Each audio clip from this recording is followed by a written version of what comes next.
Yes. It's steel. But you can't be any geek off the street. Gotta be handy with the steel, if you know what I mean. Keep it real. Keeping it real.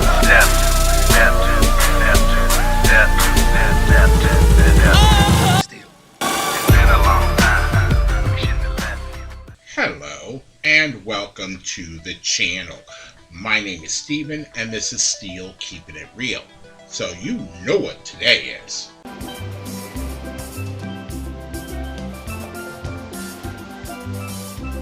Looking good, Billy Ray. That's right, it is Yacht Rock Wednesday, and on this day I like to do adult contemporary hits from the 60s, 70s, 80s, 90s, 2000s, and they are normally of a Caucasian persuasion.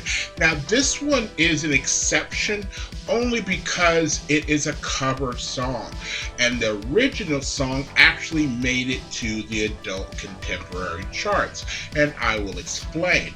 Now this particular song is called Only You, and the original version was done by Yazoo back in 1982. Oh shit, that rhymed.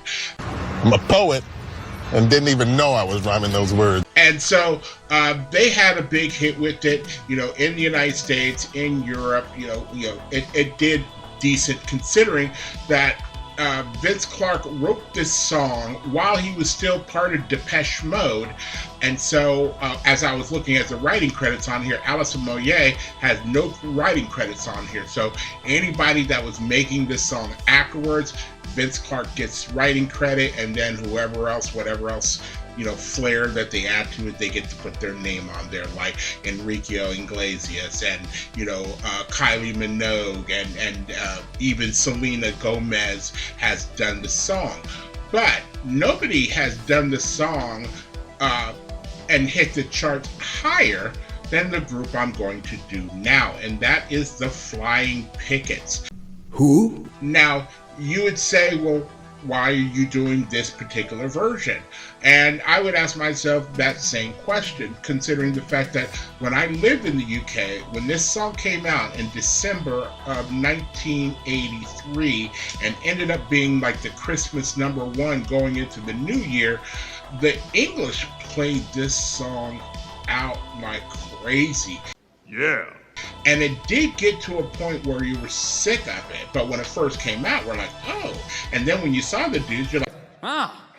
and so, it just went on and on and on. But, after you hear it like 2-3 million times, you kind of get sick of it. So it has been a long time since I've actually listened to this version. I'm not going to say it's been since 1983 or 84. I'd say it's been a decade or two since I've actually heard it. So, let's take a look at what this version actually did on the charts. And Blammo! It went to number 61 in Australia, number 3 in Austria, number 3 in Belgium, number 17 on the Canada Top 50, number 1 in Ireland, number 5 in the Netherlands, number 9 in New Zealand, number 3 in Switzerland, number 3 in Sweden, number 2 in Switzerland, number 1 in the UK, and number 1 in West Germany. So that was fantabulous. I don't think it means what you think it means. There's not a lot of other Flying Picket songs, especially, if you're not European or not English, that you would know of. But this is their one for that. If you want to consider them a one-hit wonder, this is the one.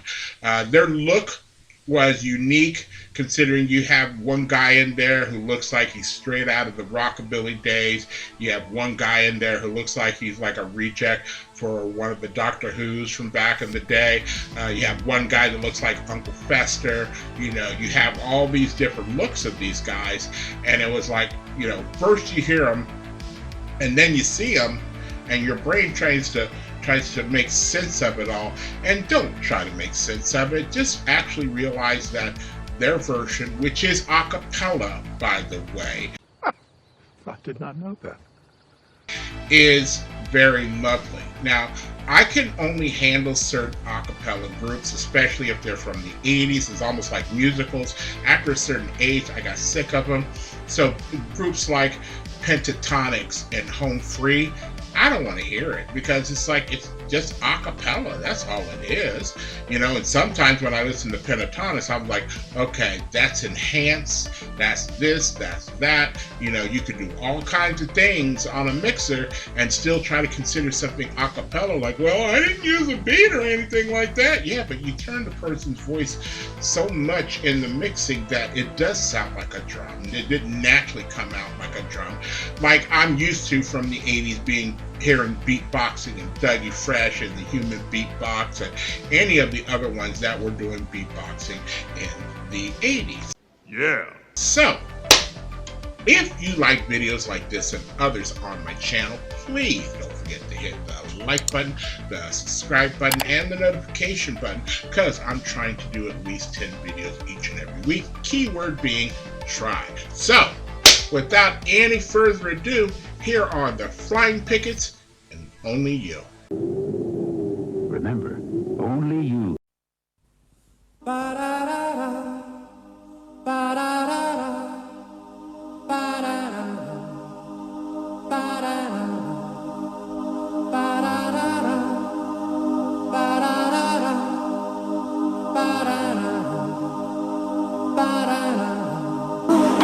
Looking from a window above, it's like the story of a can you hear me?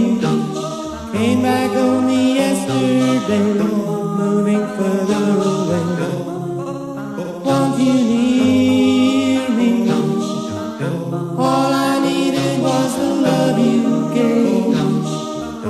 All I needed for another day. And all I ever knew, only you. Sometimes when I think of your name, and it's only a game, and I need you, listening to the words that you sing, getting harder to stay. When I see you, all I needed was the love you gave. All I needed for another day. And all I ever knew, only you. Ba-da, ba-da, ba-da-da-da, ba-da-da-da.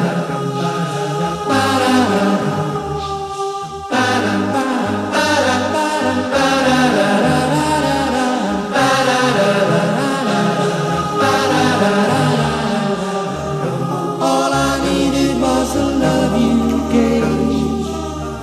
All I needed for another day. And all I ever knew, only you. This is gonna take a long time, and I wonder what's mine. Can't take no more. Wonder if you understand. It's just a touch of your hand behind a closed door. All I needed was the love you gave. All I needed for another day. And all I ever knew, only you. Ba-da-da-da, ba-da-da-da, ba-da-da-da, ba-da-da-da, ba-da-da-da, ba-da-da-da, ba-da-da-da, ba-da-da-da.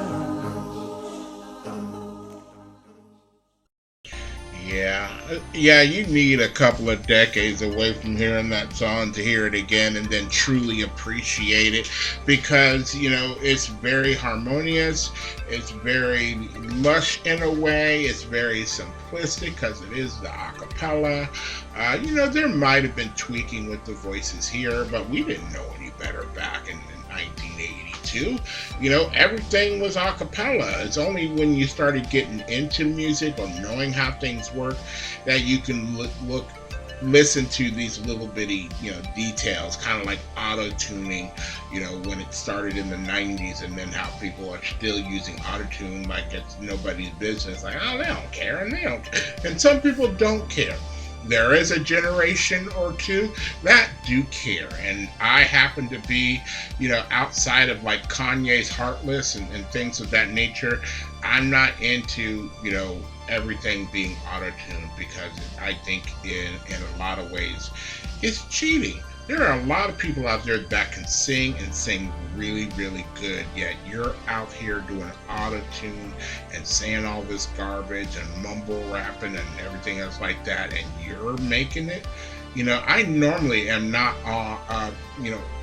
on anybody about what their grind is, but it's, you know, the music business, you know, puts out certain things that really shouldn't be put out and makes them hits. It's like, why the hell is this a hit?